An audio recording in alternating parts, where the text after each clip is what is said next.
Hey everyone, welcome to CLAT point and let's start हमारा ये session.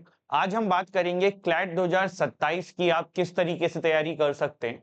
Detail में समझने की कोशिश करेंगे, जो भी इंपॉर्टेंट चीजें आपको इस एग्जाम के प्रिपरेशन में करनी है सबकी बात करेंगे। तो चलिए फिर बिना समय गवाए शुरू करते हैं। देखिए, क्लैट 2027 का पेपर अगर आप लोग दे रहे हैं तो दैट मीन्स आपका पेपर होने वाला है कब? दिसंबर 2026 में। तो पहले तो एक चीज ये ध्यान रख लेना। दूसरी ये कि बहुत बार बच्चे बोलते हैं कि सर हम तो 12th ही क्रॉस नहीं किए होंगे, तब तो हम कैसे एलिजिबल हैं। बेटा, क्लैट ने आपको एलिजिबल कर रखा है 6 महीने पहले। वो ये मान के चल रहे हैं आप 12th में पास हो जाओगे, अनटिल एंड अनलेस आप फेल ना हो जाओ, है ना। तो 12th में पास हो जाना। तो बात अब करते हैं क्लैट 2027 की तैयारी आप कैसे करेंगे। सबसे पहले किसी भी एग्जाम को क्रैक करने के लिए हमें उसका सिलेबस पता होना चाहिए। तो देखो भाई, क्लैट में एक आता है इंग्लिश में रीडिंग कॉम्प्रेंशन आते हैं। आपने अनसीन पैसेजेस स्कूल में देखे होंगे, तो उसी तरीके से रीडिंग कॉम्प्रेंशन होता है। करंट अफेयर्स एंड जीके आता है। पहले देखो सिर्फ करंट अफेयर आता था, उससे पहले स्टैटिक जीके करंट अफेयर दोनों आता था। बट पिछले 2 साल से स्टैटिक जीके के भी एक एक पैसेज देखे जा रहे हैं। तो वहीं 22 से 26 मार्क्स का आपका इंग्लिश दिखेगा, 28 से 32 मार्क्स का आपको करंट अफेयर्स एंड जीके दिखेगा। ये 28 से 32 क्यों लिख रहा हूँ, 22 से 26 क्यों लिख रहा हूँ? क्योंकि ये फिक्स नहीं है, कभी क्लैट कंसोर्टियम ऊपर नीचे कर देती है, बट रेंज यही रहता है इन क्वेश्चंस को देने का। ठीक। इसके बाद लीगल लॉजिकल रीजनिंग आपकी 22 से 26 के बीच में आएगी। लॉजिकल रीजनिंग में देखो क्रिटिकल रीजनिंग आती है। क्रिटिकल रीजनिंग मतलब पैसेज बेस्ड जो रीजनिंग होती है। दूसरी इसमें अभी एनालिटिकल रीजनिंग भी देखने को मिली है। एनालिटिकल रीजनिंग मतलब कोडिंग, डिकोडिंग, ब्लड रिलेशन और इस तरीके के जो क्वेश्चंस होते हैं। लीगल रीजनिंग 28 से 32 रहेगी। इसमें basic concepts of tort, contract, IPC आपको आना चाहिए। फिर उसी के ऊपर पैसेज बेस्ड क्वेश्चंस रहेंगे, प्लस बहुत सारे करंट लॉज जो आ रहे हैं या करंट लीगल पैसेजेस जो हैं न्यूज़पेपर में या वहां, उससे रिलेटेड क्वेश्चंस आपको देखने को मिलेंगे। देखो, लीगल रीजनिंग में कंफ्यूज मत होना। देयर वाज अ टाइम जब क्लैट में प्रिंसिपल एंड फैक्ट वाले क्वेश्चंस आते थे, and there are lot of books in market जो आज भी वही किताबें दे रही हैं। तो वो नहीं आता है। अभी पैसेज बेस्ड लीगल रीजनिंग आती है, ध्यान रखिएगा। मैथ्स में क्वांटिटेटिव टेक्निक्स में आपका 10 to 14 लिखा हुआ है, लेकिन मोस्टली 10 ही रहते हैं ये। इसमें आपका ज्यादा डेटा इंटरप्रिटेशन के क्वेश्चंस आते हैं, डीआई के क्वेश्चंस आते हैं। तो इस तरीके से आपका 120 मार्क्स टोटल हो जाता है।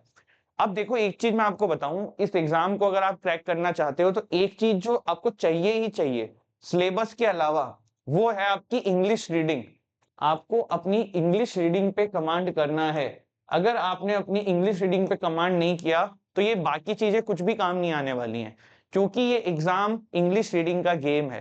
अगर आप क्रिटिकल रीजनिंग को ले लो, इंग्लिश रीडिंग बेस्ड वो रीजनिंग होती है। आरसी ले लो, इंग्लिश रीडिंग बेस्ड वो रीजनिंग होती है। ठीक है। इसके बाद अगर हम लीगल रीजनिंग को लेते हैं, वहां भी लेंदी लेंदी पैसेजेस होते हैं, आपको उसको पढ़ के सॉल्व करना होता है। तो पॉइंट यहाँ पे यह है कि you need to work on your English reading.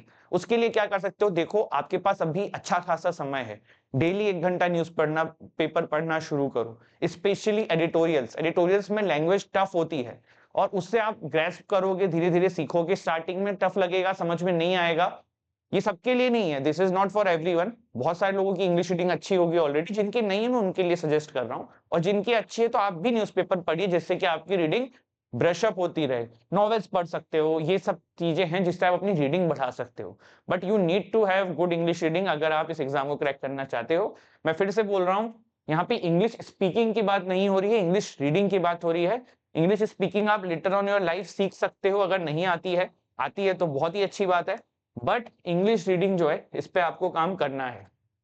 इसके बाद आगे बढ़ते हैं, थोड़ा इन सब्जेक्ट्स को बाइफिकेट करते हैं। इन सब्जेक्ट्स में आप कैसे तैयारी कर सकते हैं इसके बारे में समझते हैं। क्या क्या सोर्सेज आप इस एग्जाम को क्रैक करने के लिए, इन सब्जेक्ट्स को क्रैक करने के लिए यूज कर सकते हैं, इसको देखते हैं। ठीक है। तो सबसे पहले देखिए, हम बात करते हैं लीगल रीजनिंग की। लीगल रीजनिंग के लिए आपको पहले तो एक एपी भारद्वाज की बुक आती है। ये देखो, उन बच्चों के लिए है जो कोचिंग अफोर्ड नहीं कर सकते। जो कोचिंग अफोर्ड कर सकते हैं, भैया आप एक कोचिंग में एनरोल कर लो, जैसे कि क्लैट पॉइंट है। हमारा भी बैच क्लैट 2027 के लिए शुरू हो चुका है। हर महीने में 2 बैच शुरू होते हैं। आप डिस्क्रिप्शन से हमारी ऐप या वेबसाइट को डाउनलोड करके हमारे कोर्सेज को चेक कर सकते हैं। डेमो क्लास भी अवेलेबल है। मोस्ट अफोर्डेबल प्राइजेस पे बेस्ट क्वालिटी कंटेंट हम आपको प्रोवाइड करेंगे। क्लैट 2027 का जो हमारा बैच है, यह आपको ओनली एंड ओनली 32,999 का पड़ेगा। 2 साल का कोर्स है, बुक्स आपके घर पे आएंगी, मॉक टेस्ट है, पर्सनल मेंटरशिप है, everything you needed to crack this exam सब कुछ आपको वहां मिलने वाला है।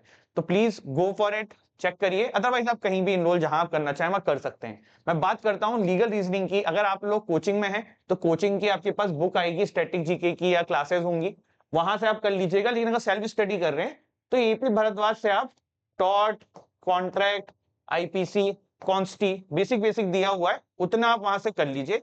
उसके बाद आप प्रैक्टिस बेस्ड तैयारी करिए, लीगल रीजनिंग के मॉक्स के थ्रू पैसेजेस सॉल्व करिए। कोई ऐसी बुक मंगाइए अमेजोन से जिसमें लीगल रीजनिंग के पैसेजेस दिए हुए हों और पैसेज बेस पे तैयारी करिए। लेकिन ये बेसिक कॉन्सेप्ट्स ऑफ लॉ थोड़ा बहुत आना चाहिए, तो एज मिलेगा सॉल्व करने में, समझने में। तो this is how you can approach legal reasoning. अगर हम बात करें current affair in general knowledge के लिए क्या करें, तो करंट अफेयर के लिए आप किसी भी कोचिंग के एक मंथली मैगजीन पकड़ लीजिए। जैसे क्लैट पॉइंट की हमारी है राइज, ये फ्री ऑफ कॉस्ट है, हमारे टेलीग्राम चैनल पे मिल जाती है। डाउनलोड करिए, प्रिंट आउट निकालिए, पढ़ना शुरू कर दीजिए। प्लस आप डेली न्यूज़पेपर एनालिसिस जैसे हमारे चैनल पे होता है वो देख सकते हैं। करंट अफेयर्स की वीकली वीडियोस आप देख सकते हैं। तो that is secondary apart from it. And if you are taking the coachings तो वहां पे आपको गाइड किया ही जाएगा, क्लासेस होंगी। एक नई चीज जो यहाँ पे ऐड हुई है दैट इज जनरल नॉलेज। आपको जो है ना जीके पे भी पकड़ बनानी है, तो जनरल नॉलेज के लिए क्या करिए, एक मनोहर पांडे की बुक आती है, लूसेंट मत पढ़िएगा, लूसेंट इज वेरी लेंथी, वो आपके काम की नहीं है। अरिहंत की एक मनोहर पांडे की किताब आती है, पतली सी बुक होती है, 100-120 रुपए की होती है, ऐसे ही कुछ, ये मंगा लेना। और अगर आप किसी कोचिंग में हो तो वहां आपको मॉड्यूल मिलेगा ही, तो उससे कर लेना, ठीक है। बात करते हैं लॉजिकल रीजनिंग की। लॉजिकल रीजनिंग में क्रिटिकल रीजनिंग आती है एंड एक आता है analytical reasoning. Critical reasoning is practice based. जितना आप प्रैक्टिस करोगे, जितना आप अपने लैंग्वेज पे कमांड करोगे, जितना आप रीडिंग पे कमांड करोगे, जितना ज्यादा आप अलग अलग टाइप के क्वेश्चन सॉल्व करोगे, it is going to help you. Wiley की एक बुक आती है इसके लिए, कैट की, आप वो परचेस करिए। मैं क्लैट नहीं बोल रहा हूँ, मैं कैट बोल रहा हूँ। ये इसलिए बोल रहा हूँ क्योंकि कैट की टफ रीजनिंग होती है, तो वो किताब अगर आप लेके सॉल्व करोगे तो क्लैट की भी कर लोगे, ठीक है। तो this book you can go for critical reasoning. Analytical reasoning में बहुत सारा कंटेंट मार्केट में अवेलेबल है। टॉपिक्स चुनिए, जैसे कि कोडिंग डिकोडिंग हो गया, ब्लड रिलेशन हो गया, इस तरीके के जो क्वेश्चंस हैं, इस तरीके के टॉपिक्स चुनिए, इनके प्रैक्टिस बेस्ड क्वेश्चंस निकालिए। पहले इनका कॉन्सेप्ट समझिए, क्योंकि एनालिटिकल रीजनिंग में कॉन्सेप्ट्स लगते हैं क्वेश्चंस को सॉल्व करने के लिए। तो आपको डिफरेंट टाइप के कॉन्सेप्ट्स आने चाहिए, डिफरेंट टाइप के रीजनिंग्स के, तो वो आपको करना पड़ेगा, ठीक है। पेपर पैटर्न आपको शायद मैंने बताना भूल गया हूं, बताया तो वैसे 120 मार्क्स का पेपर है, जिसमें 1 नंबर पॉजिटिव है, 1/4 नेगेटिव है, ठीक है। इंग्लिश लैंग्वेज में मैंने फिर बताया आपको रीडिंग कॉम्प्रेंशन है। आप इसमें क्लैट की पैसेज बेस्ड बुक, कैट की passage based book, mock test, इनके थ्रू इसको सॉल्व कर सकते हैं। Apart from it you can get a book, क्योंकि आपके पास अभी अच्छा खासा समय है, वर्ल्ड पावर मेड इजी, उस बुक से आप वोकैब अपनी स्ट्रॉन्ग करिए। अगर आपकी ग्रामर वीक है, थोड़ा ग्रामर पे काम करिए। थोड़ा वोकैब बढ़ाने के लिए आप न्यूज़पेपर पढ़िए, वहां पे जो नए वर्ड सीख रहे हैं उसको देखिए। इंग्लिश में मूवीज देखिए जहां पे आपको कुछ वर्ड्स ग्रैस्प हो। तो ये छोटी छोटी चीजें हैं, देखो हर चीज किताब से नहीं हो पाएगी, बहुत सारी चीज आपके जनरल अवेयरनेस से आएगी जो आप डे टू डे लाइफ में करते हो। तो ये चीज सोच के चलो कि ठीक है, मैं कर रहा हूँ वो कर रहा हूँ, पढ़ाई के लिए जो कर रहा हूँ वो कर रहा हूँ। बट अगर आप एक न्यूज भी सुन रहे हो तो उसको भी थोड़ा खोल के सुनो, दिमाग खोल के सुनो, कि आइडिया लगे कि क्या चल रहा है, क्या हो रहा है। और बहुत सारे क्वेश्चंस आपके जनरल अवेयरनेस से हो जाएंगे। क्वांट जो 10 मार्क्स के आसपास आती है, ये आपको सिर्फ और सिर्फ डेटा इंटरप्रिटेशन आता है।